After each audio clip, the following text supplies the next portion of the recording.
और मुसलमानों का तो क्या कहिए साहब, बस आपका तो नाम ही काफ़ी। आपकी सारी मोहब्बत, आपका सारा संघर्ष, आपकी सारी मुल्क के प्रति वफादारी सब एक झटके से दूर हो जाती है जब बस आपका नाम लोगों को पता हो जाता है। लेकिन ये चंद लोग हैं, मेरी बात को आप याद रखना, ये मुल्क नहीं है। इस मुल्क में वो भी लोग हैं जो आपके साथ कंधे से कंधा मिला के इस लड़ाई को लड़ने के लिए खड़े हैं और हमेशा आपके साथ खड़े रहेंगे। इस बात का भी मैं इस मंच के माध्यम से और एक अम्बेडकरवादी होने के नाते आपको विश्वास दिलाने का काम करता हूं कि हम संविधान की रक्षा के लिए हर कीमत चुकाने के लिए तैयार। मुझे सबसे बड़ा खतरा महसूस होता है कि जहां आखिरी उम्मीद होती है न्याय की, और वो न्याय का मंदिर अगर सत्ता के आगे झुक जाए या सत्ता के आगे, सत्ता की चौखट पे दम तोड़ दे या नाक रगड़ दे, तो देश पे खतरा, वाकई में इस संविधान पे खतरा बढ़ जाता है। कि बाबा साहब अम्बेडकर हमारे लिए मात्र एक किरदार नहीं, उनके नाम के साथ हमारी जान बसती है। उन्होंने जो हमें दिया है वो हम शब्दों में उसको बयां नहीं कर सकते। मैं और मुझसे पहले जितने सियासी लीडर जो उस तहरीक को पसंद करते हैं, उस विचार पर चलते हैं, वो सब आज अगर हैं और अगर हमें जबान मिली है तो ये डॉक्टर बाबा साहब अम्बेडकर की देन है। और आपकी, जब मैं तहरीक को पढ़ रहा था मीम फाउंडेशन की, तो मैं महसूस कर रहा था, चाहे वो सर सैयद अहमद खां साहब की तहरीक हो या आपकी ये तहरीक हो, आप भी एजुकेशन पे काम कर रहे हैं। और एजुकेशन देती क्या है? मैं तो एजुकेशन पे कुछ और सोचता हूँ। मैंने पार्लियामेंट में भी कहा है कि एजुकेशन सिस्टम में बहुत सुधार की जरूरत है। एजुकेशन हथियार है। एजुकेशन सिर्फ रास्ता नहीं दिखाती, एजुकेशन जंप भी लगाती, और जंप का मैं आपको आज उदाहरण भी दूंगा। एजुकेशन से अच्छे बुरे की पहचान होती है, एजुकेशन से बौद्धिक विकास होता है, एजुकेशन से व्यक्तित्व का निर्माण होता है, एजुकेशन से अपनी बात को कहने का तरीका आता है। एजुकेशन हमें जिम्मेदार लोगों की शख्सियतों में के बीच में खड़ा करती है। और मैं इसका उदाहरण आपको बताता हूं।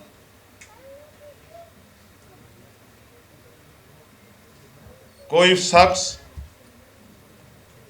जिसकी कई पीढ़ियां गरीबी, बेबसी, लाचारी और बुनियादी सुविधाओं से दूर रही, और उसके परिवार की एक पीढ़ी ने एजुकेशन को एक्सेप्ट किया और अच्छी तरीके से एजुकेशन ली, तो वही जो गरीबी, बेबसी, लाचारी में जो परिवार जी रहा था, वो जंप करके IAS, IPS, वकील, जज, इंजीनियर, डॉक्टर, साइंटिस्ट, कुछ भी बन सकता है। इस भूमिका पे जब वो आता है, उसका सम्मान बढ़ता है, उसके परिवार की हालत बदलती है, जिन लोगों के बीच वो रहता है उनके सोचने का तरीका बदलता है, बहुत कुछ बदलता है। एजुकेशन इसलिए जंप देती है कि कल तक जो सड़कों पे घूम रहा था और वो आज परीक्षा दे के IAS की, और वो IAS बन के जब जिले में जाकर DM बन के बैठता है तो पूरे ज़िले को ऑपरेट करता है, और जब उसकी गाड़ी कहीं से गुजरती है तो देखने वाले कहते हैं कि जिलाधिकारी जा रहा है। ये जंप है। जो काम 50 साल में नहीं हो सकता था, वो 1 साल में हो सकता है अगर आप एजुकेशन की वैल्यू को समझें। तो मीम फाउंडेशन, मुबारकबाद मीम फाउंडेशन को कि वो बहुत अच्छा काम कर रहे हैं, डिजास्टर पे भी काम कर रहे हैं। वो और जो तमाम तरह की चीज़ें हैं जो मैंने उनके फोल्डर में पढ़ी, वो बहुत सारी चीज़ों पे काम कर रहे हैं। तो ज़हनी तौर पे उनको मैं खुले दिल से समर्थन करता हूँ। लेकिन मैं आपको ये बहुत जिम्मेदारी से कहना चाहता हूँ, एजुकेशन सिस्टम आज हमारे देश का बहुत लो लेवल पर है।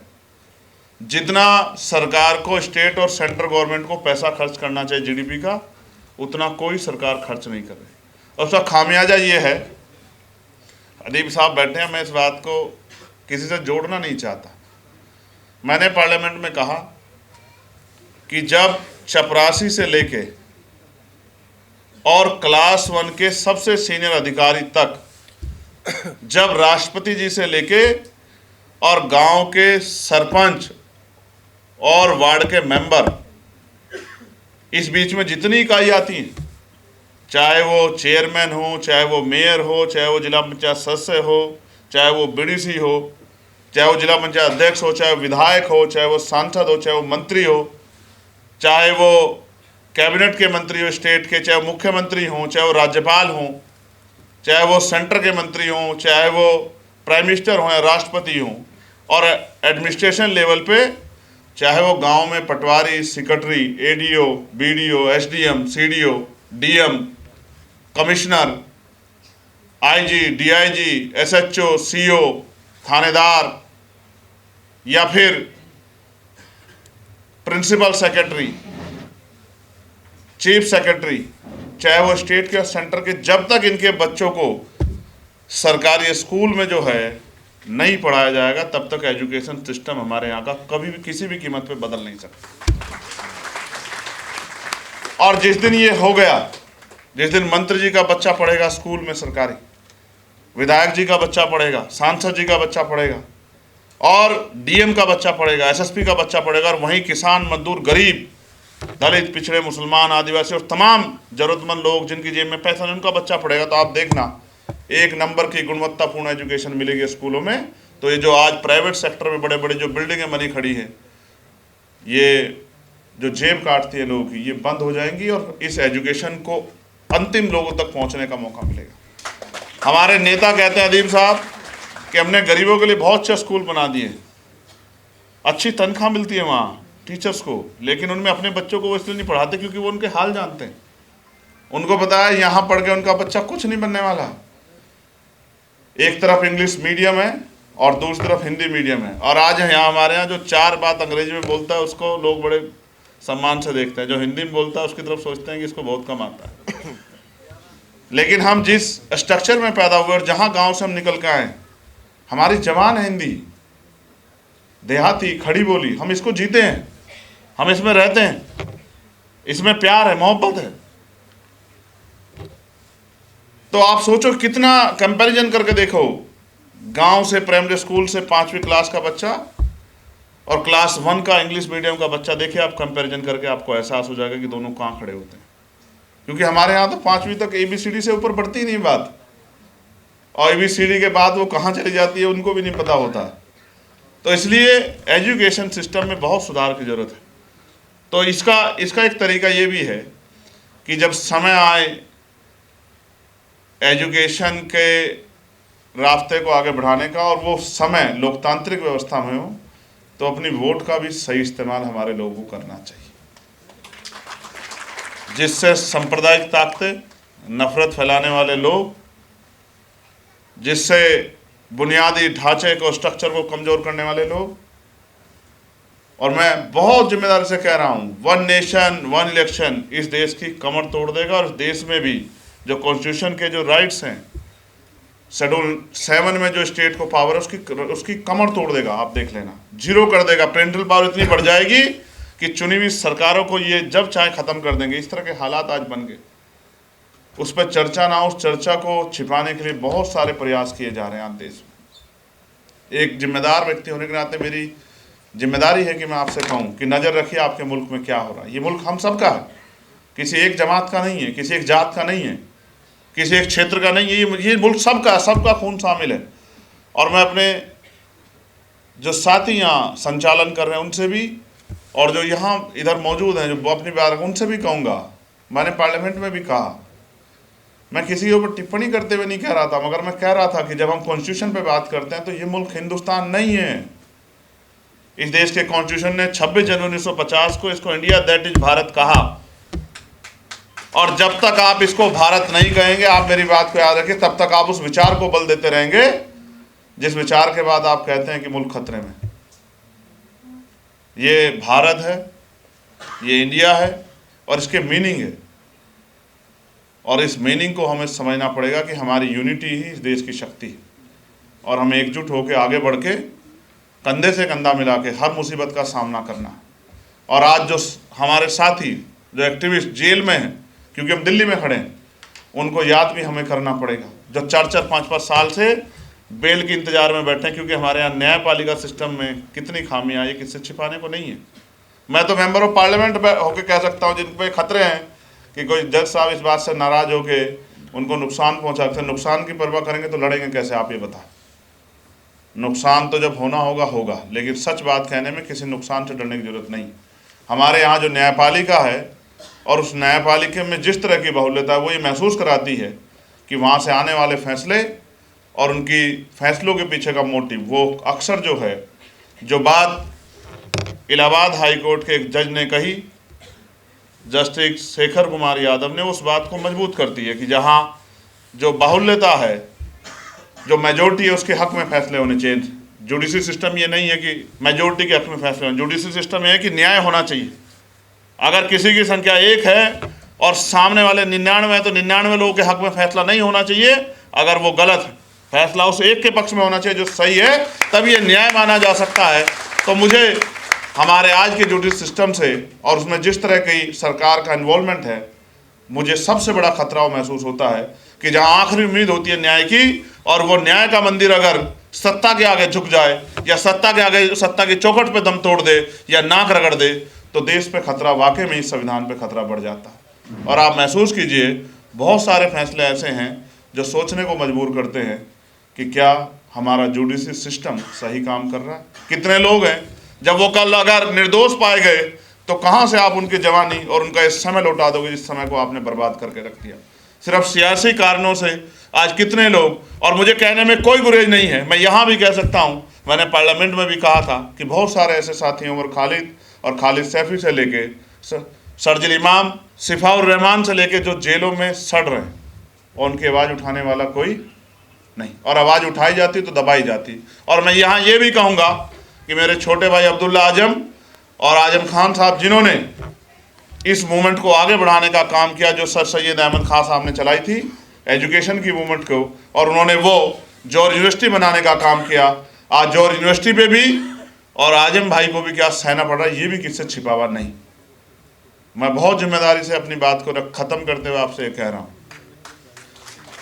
मुल्क हम सबको देख रहा है। एक पहला भी समय आया था जब ब्रिटिश हुकूमत के खिलाफ लड़ाई लड़ी गई थी, तब भी मिलके मुल्क ने लड़ाई लड़ी थी, और आज भी ज़रूरत है कि हम लोग मिलके एक मुट्ठी बन के लड़ें। और जब हम एक मुट्ठी बन के लड़ेंगे, क्योंकि चिंताएं होती हैं जब किसी एक मज़हब पे बयान दिया जाता है, जब एक मज़हब को कटघरे में खड़ा गया, चिंताएं होती।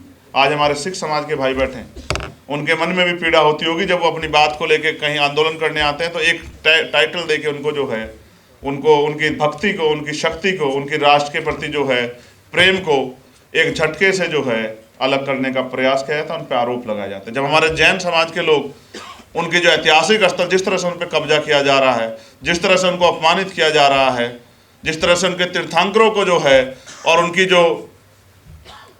जो पॉइंट्स हैं जिन उन पे कब्जा किया जा रहा है, उनमें भी चिंता है कि उनकी आवाज़ कोई उठाए। जिस तरह से बौद्ध भाइयों को जो है उनकी धार्मिक आज़ादी को छीना जा रहा है, सिर्फ 22 प्रतिज्ञा लेने पे मुकदमे हो जाते हैं, और तमाम तरह की चीज़ें हमारे सामने हैं। हम आपस में मिलके बुरे दौर में किस तरह से लड़ना है, इस पर चर्चा कर लेते हैं। जिन लड़ाइयों का जिक्र किया गया हमारे साथी द्वारा, जो जुल्म के खिलाफ लड़ी गई, मैं उन बेहतरीन लड़ाइयों के पर्दे के पीछे जो लोग थे वो यही थे। अक्सर हम सिर्फ हीरो को देखते हैं, लेकिन हीरो को दिखाने वाली जो कैमरे की टीम होती है, जो राइटिंग टीम होती है, वो दिखाई नहीं देती। अखलाक साहब बहुत शानदार शख्सियत हैं, पत्रकारिता से लेके और स्ट्रेटजी में उनका बहुत अच्छी पकड़ है। और उसी तरह से वसीम अकरम त्यागी साहब बड़े ट्रोल होते हैं सोशल मीडिया पे जब कोई बात लिखते हैं, तो इनका और हमारा संयुक्त जो है, ये हमेशा कोई भी लड़ाई रही हो, किसानों की हो, नौजवानों की हो, मजलूमों की हो, हर लड़ाई में इनकी शिरकत किसी ना किसी तौर पर रहती है। अकेला आदमी कोई भी कुछ नहीं कर सकता, बहुत सारे लोग मिलके बहुत बड़ी बड़ी ताकतों से लड़ सकते हैं। आज भी बहुत काम था, लेकिन वसीम साहब का आदेश था कि आना है, तो जब इनका आदेश हो गया तो कोई चीज़ बची नहीं थी। फिर मैंने कहा कि भाई फिर आ जाएंगे। मीम फाउंडेशन बहुत अच्छा काम कर रहा है, उनके अच्छे काम को सराहना चाहिए। जो करीबी तौर पे 2-3 चीज़ें रखी थी भाई ने कि उनका एक बोर्ड होना चाहिए, इस चीज़ को हमें 4-5 साल पहले हमें महसूस हुआ जब एक मुसीबत आई हमारे यूनिट पे और हम बहुत सारे लोग गिरफ्तार होकर जेल चले गए। तब हमें याद आया कि अगर ऐसी कोई हमने बोर्ड बनाया होता तो ऐसे बुरे दौर में वो हम लोगों को संभाल लेते। तो एक संगठन के लिए और उस संगठन के हर व्यक्ति पे एक अंकुश होना चाहिए कि वो उस दायरे को क्रॉस ना करे, वो तानाशाह ना हो जाए, वो उस उम्मीद के साथ जो आपने मीम फाउंडेशन बनाया, लेकिन और कोई भी तंजीम बनी जिस उम्मीद के साथ बनी, उस विचार उस उम्मीद को वो अपने निजी फ़ायदे के लिए भेंट ना चढ़ा दे। तो एक बोर्ड होना ज़रूरी, ये उनकी बात को मैं आगे बढ़ाते हुए सलाह देता हूँ कि ये बहुत ज़रूरी है, आपकी तंजीम के काम आए, क्योंकि आपकी मूवमेंट वो रुकनी नहीं चाहिए। जो काम मीम फाउंडेशन कर रहा है, अक्सर हम जय भीम और जय मीम के नारे जब लगते हैं तो बहुत सारे लोग पूछते हैं कि ये मीम वाले, मीम से वो एक सिर्फ एक बड़ी आबादी की तरफ उनका, और वो बड़ी आबादी मुसलमानों की तरफ उनका इशारा रहता। अच्छा हुआ कि मीम फाउंडेशन, तो ये भी बात उनकी समझ में आ जाएगी कि मीम सिर्फ जो है एक धर्म के लोग नहीं, एक मीम एक तहरीक भी। दूसरा, बहनों के लिए कहा गया, ये बहुत सही है, क्योंकि आधी आबादी को पीछे छोड़ के ना मुल्क तरक्की कर सकता, ना कोई कौम तरक्की कर सकती, ना कोई प्रदेश तरक्की कर सकता, और ना ही कोई मूवमेंट तरक्की कर सकती। क्योंकि जब हम बात करते हैं हक और इंसाफ की, तो उनमें हर एक व्यक्ति के लिए बात होनी चाहिए। मैं इस टीम को भविष्य में कभी किसी भी तरह की मेरी कहीं भी मेरे योगदान की ज़रूरत पड़ेगी तो वो मुझे याद करें, मैं हमेशा उनके साथ खड़ा रहूँगा। इस बात का भी मैं आपसे वादा करता हूँ। और जो आज के हालात हैं, पढ़े लिखे लोगों की जिम्मेदारी होती है